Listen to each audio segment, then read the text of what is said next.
Welcome to my channel.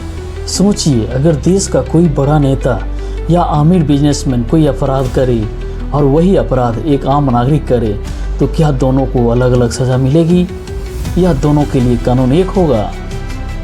जवाब है, दोनों को बिल्कुल बराबर सज़ा मिलेगी। और यह ताकत हमें देता है हमारे संविधान का आर्टिकल 14, जो समानता के अधिकार की बुनियाद है। आज के वीडियो में हम इससे बहुत ही आसान भाषा में समझेंगे। संविधान का आर्टिकल 14 कहता है कि भारत के राज्य क्षेत्र में किसी व्यक्ति को विधि के समक्ष समता या विधियों के समान संरक्षण से वंचित नहीं करेगा। ध्यान से देखिए, एक लाइन में दो बहुत सी महत्वपूर्ण बातें छिपी है।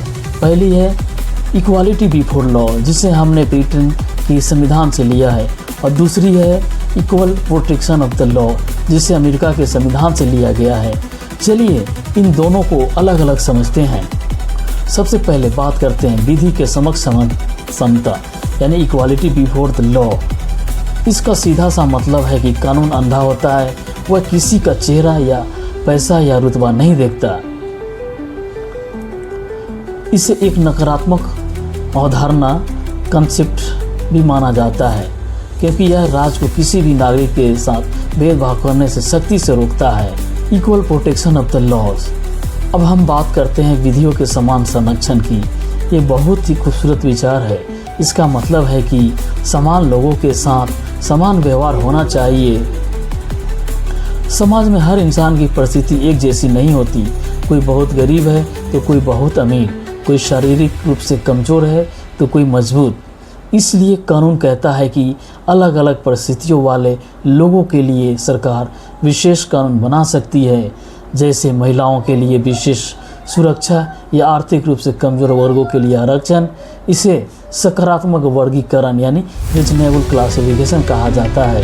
क्या आप जानते हैं कि आर्टिकल 14 के कुछ अपवाद भी हैं? जी हाँ, भारत के राष्ट्रपति और राज्यों के राज्यपालों को उनके कार्यकाल के दौरान कुछ विशेष छूट मिलती है, जैसे जब तक वे अपने पद पर हैं उन पर कोई आपराधिक मुकदमा नहीं चलाया जा सकता और न ही उन्हें गिरफ्तार किया जा सकता है।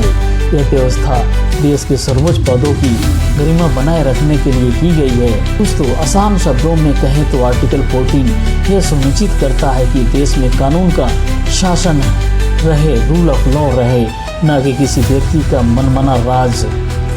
अगर आपको यह जानकारी अच्छी लगी हो तो वीडियो को लाइक करें, दोस्तों के साथ शेयर करें और हमारे चैनल को सब्सक्राइब करना ना भूलें।